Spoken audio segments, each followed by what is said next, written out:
ये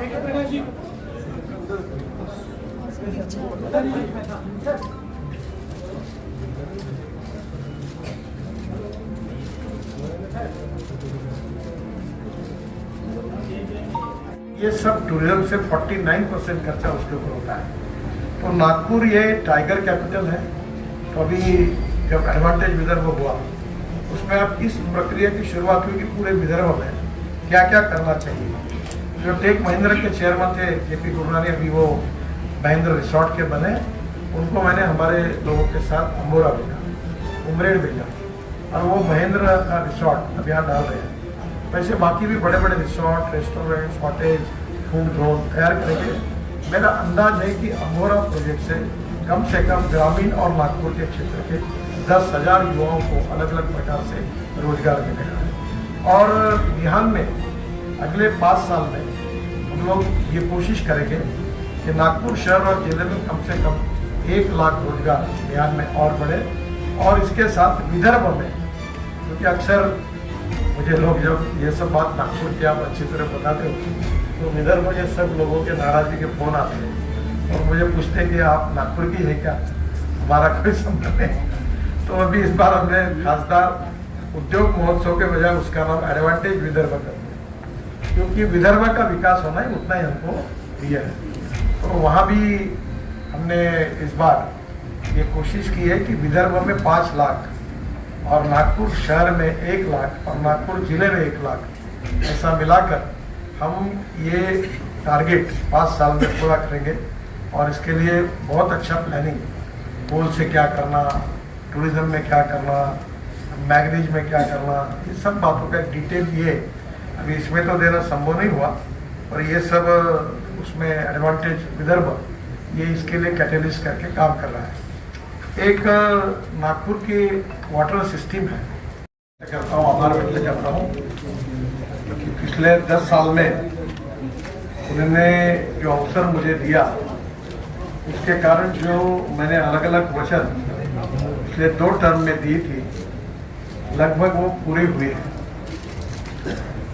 नागपुर का ये जो वचननामा है इसके लिए गिरीश जी, जयप्रकाश जी, इन्होंने मिलकर अपनी एक टीम बनाई थी और हमने आउटसोर्स करके लोगों से भी सुझाव मांगे थे और वो सुझाव लाकर ये वचननामा फाइनल हुआ है।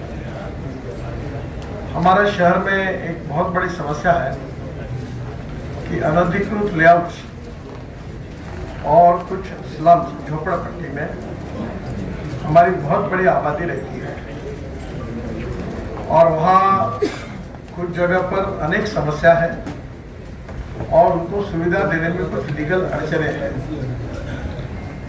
मुझे बड़ी खुशी हुई है कि देश की पहली और महाराष्ट्र की भी पहली ऐसी एक योजना हमने तैयार की थी और वो योजना का पायलट प्रोजेक्ट पहला था बांग्लादेश।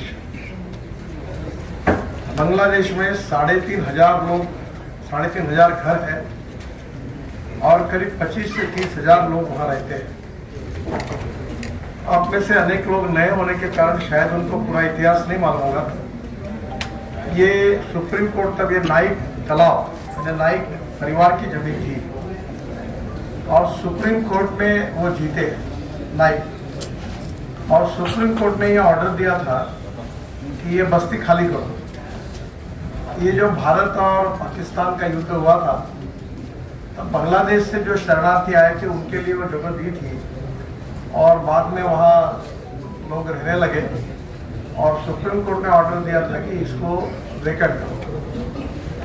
और पुलिस कमिश्नर, म्यूनिसिपल कमिश्नर और कलेक्टर ने एफिडेविट करके सुप्रीम कोर्ट में ये कहा था कि ये कानून और व्यवस्था का सवाल है, हम इसको इम्प्लीमेंट करने में हमको अड़चन है, ऐसा एफिडेविट हमने सबमिट किया।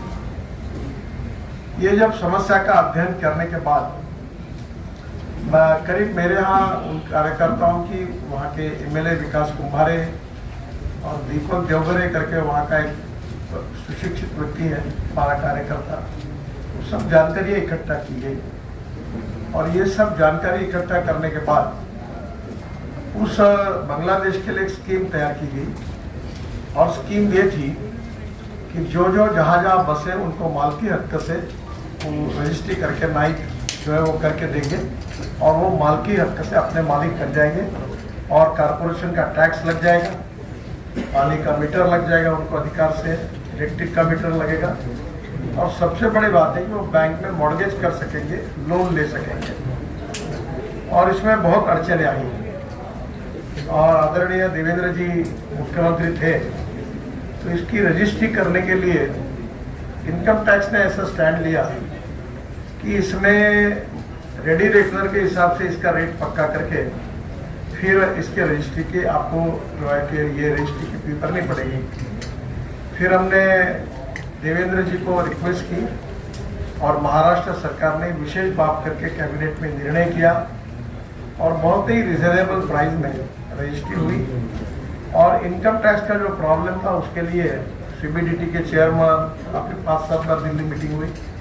आखिरी में वित्त मंत्री निर्मला सीतारमण जी को मैंने आमंत्रित किया, उनको समस्या बताई और पहली बार भारत सरकार ने भी आउट ऑफ वे जाकर एक्चुअल जो रजिस्ट्री हो रही है, जो कीमत है वो रेडी रेकनर के हिसाब से 5% भी नहीं थी, तो उन्होंने वो उस कीमत को पकड़ा और रजिस्ट्री शुरू हो गई।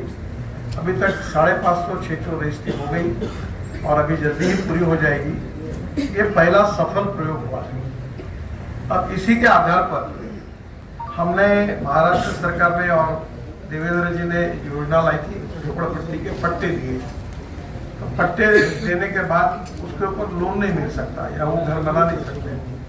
तो हम लोग ये कोशिश करेंगे कि बांग्लादेश फार्मूला को नागपुर के सभी अनधिकृत लेआउट के जो जगह है वो और दूसरी और जो हमारी विशेष रूप से झोपड़पट्टी ऐसी है वहाँ उनको मालकी हक देकर हम उनको बसाने की कोशिश करेंगे ताकि वो अपना घर अच्छा बना सके, घर के लिए बैंक से लोन ले सके और नागपुर स्वच्छ सुंदर होने में उनका सहयोग प्राप्त हो। तो पहली बात ये काम नागपुर भी कम से कम अंदाजन 6 से 7 लाख की आबादी अनधिकृत लेआउट और झोपड़पट्टी में रहती है और ये जो यशस्वी फॉर्मूला बांग्लादेश का हुआ है नया, पहली बार देश में हुआ है, पहली बार महाराष्ट्र में हुआ है कि जमीन जिसकी है उसने रजिस्ट्री करके मालक बनाया। तो ये योजना हम पूरे नागपुर में लागू करेंगे। जहाँ तक नागपुर में सुंदर, स्वच्छ और प्रदूषण मुक्त शहर बनाना ये हमारी कोशिश है और इसलिए अलग अलग जगह पर ये अच्छा बनाने के लिए नागपुर में कम से कम हम लोग अभी कुछ बगीचे हैं, उन बगीचों में व्यायाम करने का साहित्य भी मुझे एक कंपनी ने CSR दिया था और मैंने भी उसमें से करीब 70-80 बगीचों में सीनियर सिटीजन के लिए साहित्य लगाया। पर ये बगीचे जिस स्टैंडर्ड के हैं उतने नहीं है। हम ये कोशिश करेंगे कि नागपुर में कम से कम 100 अच्छे बगीचे जो सभी प्रकार से आकर्षण का केंद्र वो लोग वहाँ जा सके, ऐसे कुछ बगीचों में सुधार करेंगे, कुछ नए निर्माण करेंगे और कुछ जगह प्लांटेशन करेंगे, ऐसे बगीचे बनाएंगे।